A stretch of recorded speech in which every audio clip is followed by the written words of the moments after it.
Chain Drug Review, and Mass Market Retailers Video Forum.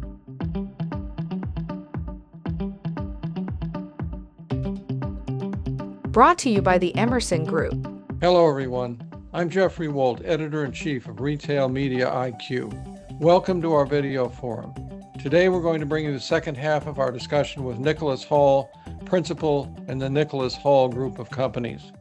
I began by asking Nicholas about his view of Amazon Pharmacy and the impact it's likely to have in the marketplace in coming years. I think they're now really flexing their muscles. What was originally essentially a book distributor has become just amazing. And the service, the ability for same-day deliveries, the fact that they want to get broader and deeper is amazing. The fact that they want to have their own brands, that's a threat to traditional branded manufacturers. So I think manufacturers have to figure out where they stand with Amazon. And I think it's going to be like where manufacturers stand with the big chains. I hear people say, we're coming into the UK, we're not going to go with Boots, too expensive. And I said, well, you're cutting out a third of the market. It's going to be the same with Amazon. You have to pay the price, and it's very expensive to do business with Amazon unless you've got scale. But the next thing, and it won't apply to every brand, but what we see in Asia is a different take on direct to consumer. I think you do have it in the US, and you have it with some of these vertically integrated, digitally native businesses. But it's where the company works through its own platform, where it builds up a subscription model. It's extremely expensive to attract customers in, but once they're in, you can keep most of them by special offers and mailings or online mailings. And the retention rate, when it's done well, is very high. It's 60 or 70%. And as far as we know, the most profitable CHC business in the world is in Japan. It's part of Suntory, the drinks company. They have a wellness division. They have a brand called Sesamin, which is extract of sesame seed that's positioned for cholesterol. So fairly advanced, although it's a supplement, it's positioned almost like a prescription drug. And our calculations are that brand has about 300 million of sales with a 70% EBITDA, not gross margin, 70% EBITDA. Because it was very expensive to get the customers, but they've held on to those customers, and then you don't have a middleman to pay. It's basically you to the consumer. You've got cost of goods, you've got your marketing costs, distribution costs. Marketing costs are low, distribution costs very low, and you turn all of that around for 30%, sell it and ship it for 30%, 70% goes to the bottom line. So I think that model, if you can get over that hurdle of the high cost of getting customers in the first place, that model is going to catch on worldwide. And I think we're going to have more engagement between marketers and consumers, which isn't great news for retailers. And I think retailers then have to come back with what this other system doesn't provide, which is the face-to-face engagement. You tell me you're ill, I know what's wrong with you. Do this, come back and see me. In a way like the doctor, only you don't have the same cost you have with the doctor. The pharmacist gets his money. You can have a consultation charge if it's modest, but they get on the products they sell, and they boost their sales of products. So that's still a concept, by the way. We don't know of anyone who's taken it up properly in the US. And maybe as a result of screening this, you'll get 100 calls saying, yes, it exists, it's probably there. And I'd like to hear about that, but I haven't seen it anyway. Okay, yes, I'd like to see it as well. And as you said, for pharmacy itself to survive, that's a path they probably have to explore. Let me switch gears a little bit, and we touched on this before, new products. It's the lifeblood of the category, I guess, to drive sales forward. Maybe you could talk about RX to OTC switch, and will that continue to be the main engine of growth? You asked some great questions, Jeff. And we've done a lot of work in this. And in fact, when Opella was put up for sale last year, we actually were retained by one of the unsuccessful bidders to look at the switch potential for Cialis and Tamiflu. And can't go into detail on that, even though our clients weren't successful, but we learned a lot from that. And I think what's clear is that straightforward switches have more or less been done. There's not much left to be switched. And the one or two that are pretty well held up for regulatory reasons. So Viagra hasn't made much of a case, but Cialis has been trying to get going since 2018, and they have at least got as far as approval for their actual use trial. It's taken a lot of time for that. But now we have this new Acnu, and of course we know what it is. It's been talked about for a long time. We wondered whether the Trump administration would kill it, but they didn't. RFK Jr. seems reasonably supportive of it, but we haven't actually seen one in the marketplace. And the question is it? It's not a true switch, of course, because the status remains RX. It's just a way of selling to a consumer through a retailer, although it can be online, provided certain criteria to do with safety are met, and that's reliant on profiling. And there has been a suggestion there'll even be access to patient records, and that seems a bridge too far to me, but that's another story. But Acnu, in theory, has the ability to unlock a lot of ingredients that could and should be over the counter, and perhaps are over the counter in other countries. We've looked at the economics. These could be very profitable brands. We've looked at a number of brands that or ingredients that could go over the counter, but some very bad decisions have been taken on royalties, and I think the royalties required are too high, so that's going to stop a few of those happening. But if you can put aside those issues, which almost are like own goals, I think Switch will get going again if we can use Switch as an expression to cover Acnu. And all my colleagues who are experts in the USA, you shouldn't call Acnu a switch. It's not. It's something totally new. But anyway, if we can be loose in our terminology and say Switch now embraces Acnu, it's another way of putting a prescription medicine in the hands of a consumer without going to see a doctor.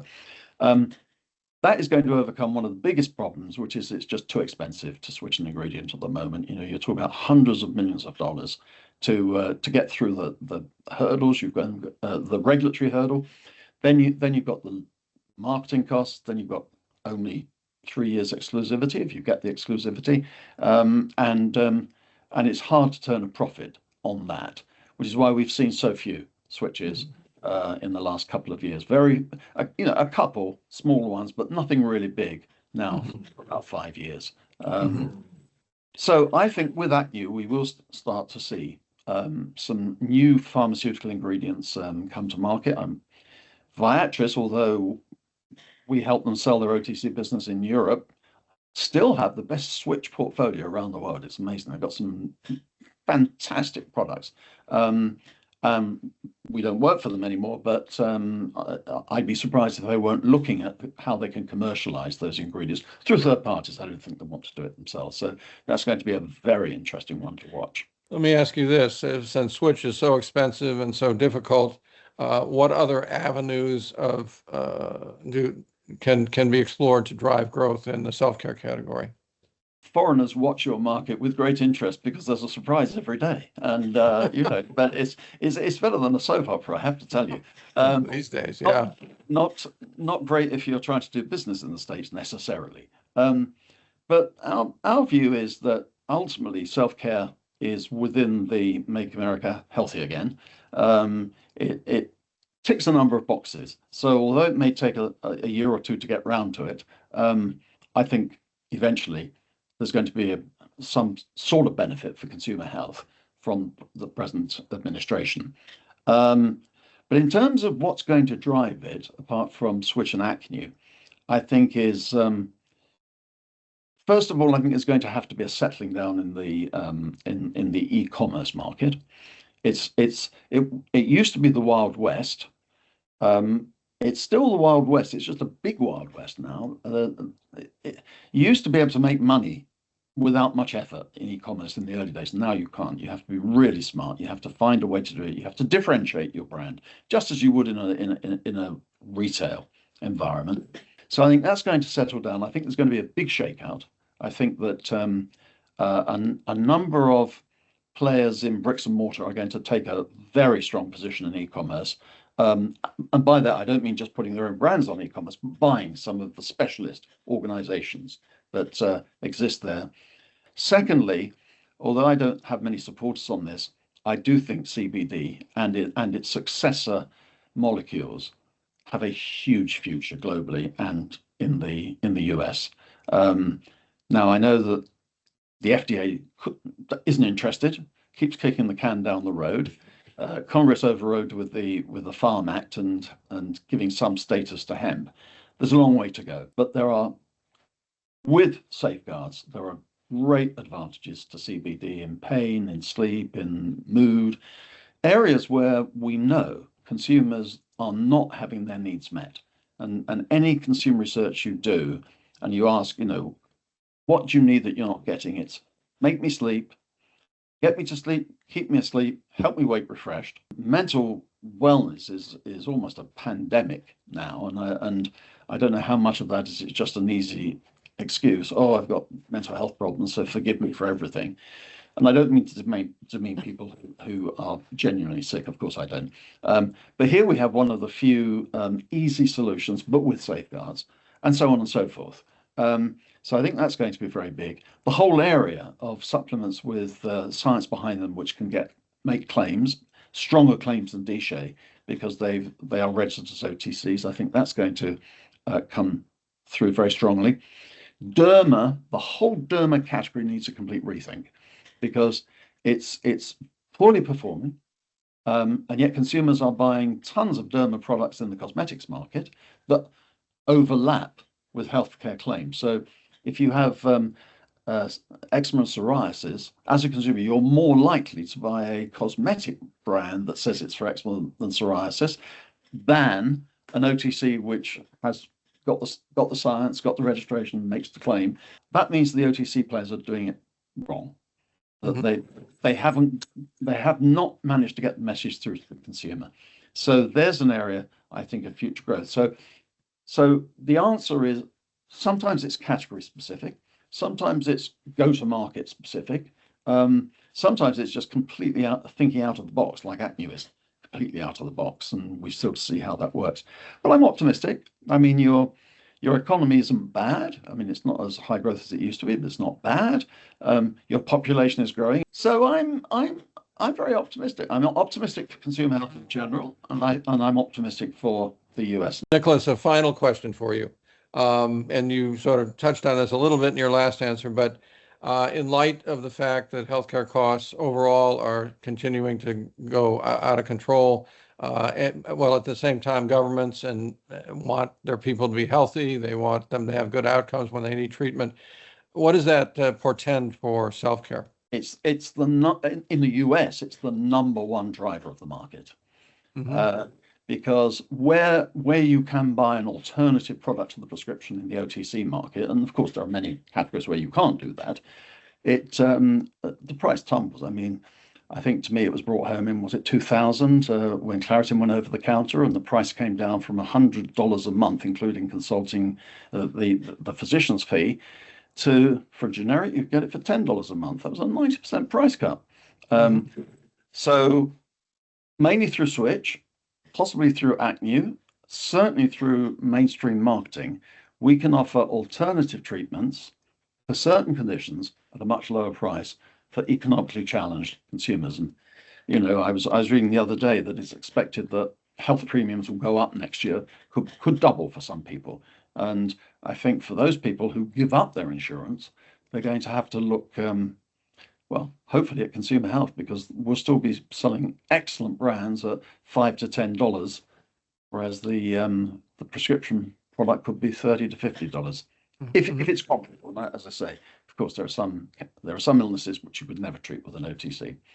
But then, my last thought, because I know we're coming to the end of our time, is that we think there's going to be a whole new area of the market for people who are seriously ill, who won't be treated by OTC, but whose lives can be made more comfortable by OTC. So diabetes treatment is always going to be RX, but for all those side effects of diabetes, like affecting vision or affecting skin health, we have products for that. We just haven't joined them up. There are individual products in the market, but what about a range for diabetics, or a range for people with cardiovascular conditions? For people who've got cancer, we're not going to cure the cancer, but we might make the people's lives much more tolerable for many years we hope they live. So I think that's going to this whole area of comfort medicine is going to become a very important trend in the future. So now we look upon the continuum of consumer health. It starts with diagnostics, which tells you what's wrong with you.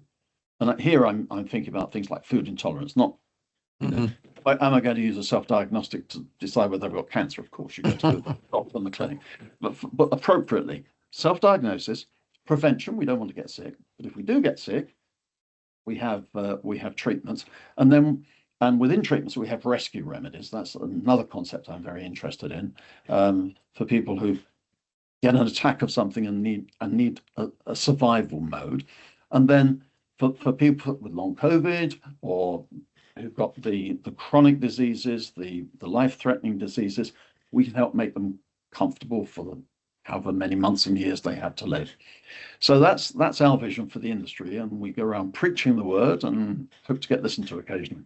So that's so important to talk to you, Jeff, because you have a very wide followership, and we can get our message across this way. Well, as always, you have some great insights, and I found it fascinating. And if I were in the OTC business, I would say maybe I would need to rethink a few things as I go forward. So, thank you so much, as always, Nicholas. Great to see you. Thank you, Jeff.